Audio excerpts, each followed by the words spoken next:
Yes, please. That's okay with you. So the first question we have is relating to understanding Quran, UQ 101. In lecture 7 of the series Understanding Quran, the following verse 42, ayat number 52 of the Quran is referenced. Thus have we revealed to you the spirit of our dispensation. You did not know what the book is, nor what is faith. But we made it a light that we may guide by it means whomsoever we wish of our servants. And indeed you guide to a straight path. So the question is, in this verse, what does it mean by whomsoever we wish of our servants? Yeah. This is what we have in also other places in the Quran, that Allah guides the people that He wills. Yahdi man yasha, or man nasha. Yasha means whom He wills, nasha means we will. Sometimes Allah talks as the first person, sometimes as third party. The idea is that there are two types of guidance. One is general initial guidance. This is given to everyone. But to actually reach destination or to receive further levels of guidance, or you can make it simple and say to be guided, not to receive guidance. To be guided is something that is not happening to everyone. Who would be helped to reach the destination? Not everyone. Who would be guided? Not everyone. Those that Allah wants. But who are the people that Allah wants to be guided? Is it arbitrary? No. It is about the people who appreciate the first free or initial or general guidance. And this is why many times I say, whenever Quran says Yasha, means the people who meet certain conditions. If it is a good thing, like Hidayah means the people who are qualified. If it is Dhalala, Yudhillu man yasha, misguides the people that He wills. Means people who have lost the conditions for guidance. So, there is emphasis on Allah's will, but Allah's will is not arbitrary. It depends on what we have done before. So this is a very important point that we should always remember.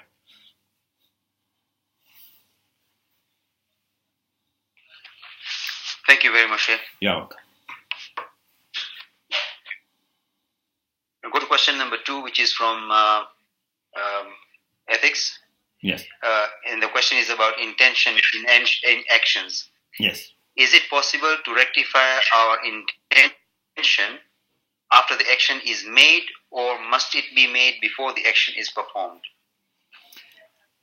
Intention first should be checked, should be examined before the action.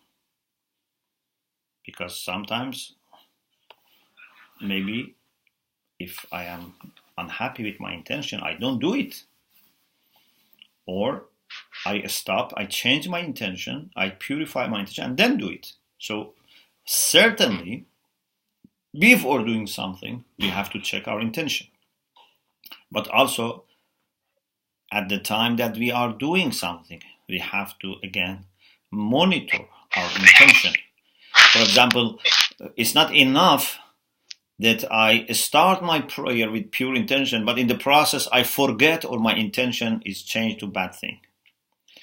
And also after I have done something and it's finished, still I should try to keep my intention sincere.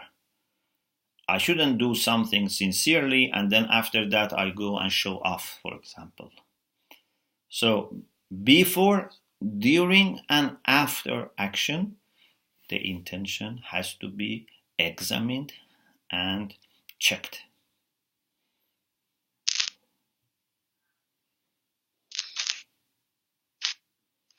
Thank you very much. Yeah. So I've still got two more questions, and time-wise, Sheikh, you will just guide us as to when you feel we should maybe stop. But I will carry on with the third question. This is from the general questions. Maybe we can have 4 more minutes, up to 8 for question, and then we can have the greetings. Okay, inshallah. So I'll just take one more question then, because this question might take some time, and I will let you decide on the coming about it then. The question is requesting you to explain the fiqh of bribery, as well as the moral side of the issue beyond fiqh. It is well known that bribery is haram, but in some places there is a culture of bringing gifts, let's say in inverted commas gifts, to a doctor to ensure a good treatment, or expected gratitude gifts after. Eventually this culture escalates to doctors having unofficial price lists for the patients, justifying it with low salaries.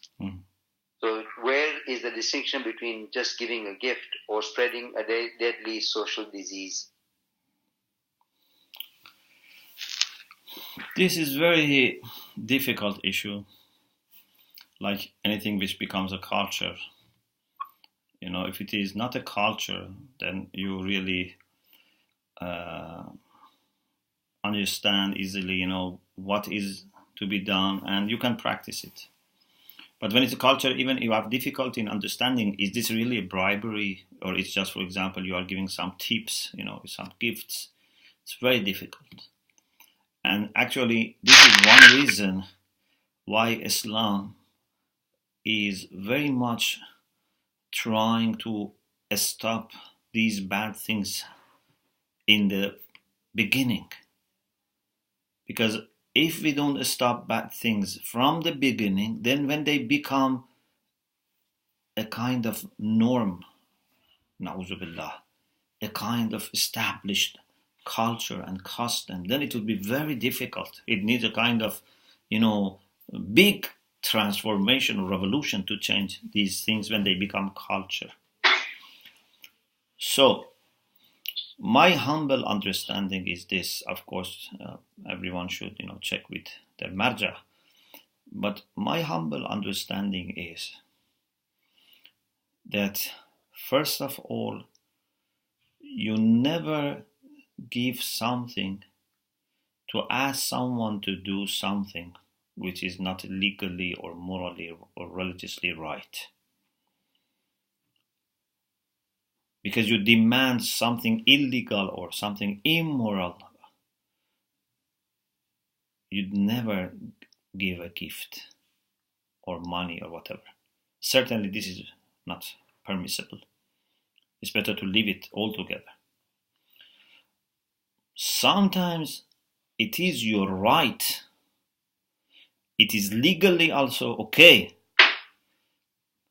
But if you don't give this money, they may not do it quickly. Okay, let them delay it. Still, it's better not to give. But sometimes they don't do it at all. They will totally deprive you from your right.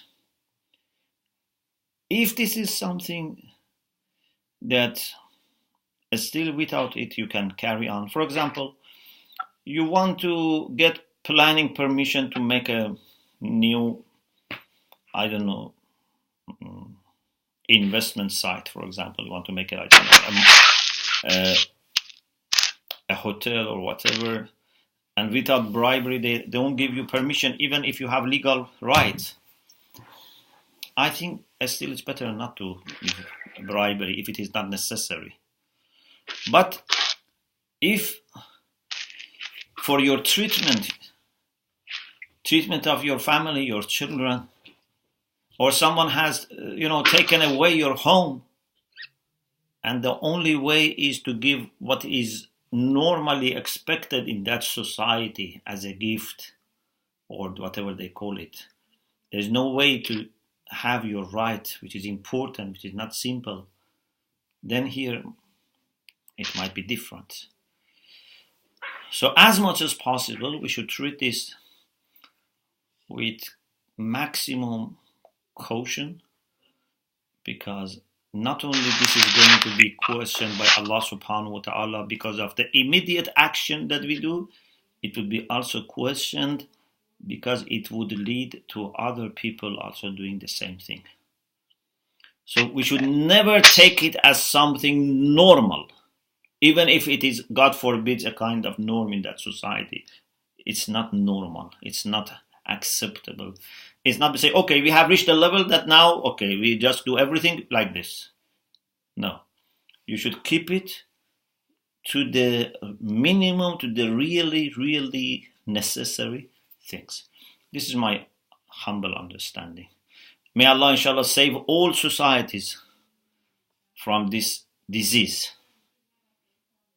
May, inshallah, we all help people also, so that because of weakness, they don't go into this line of asking and demanding bribery.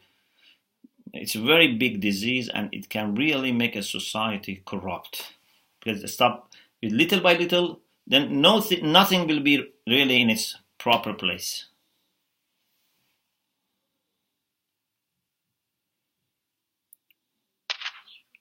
Thank you very much, Sheikh. You're welcome.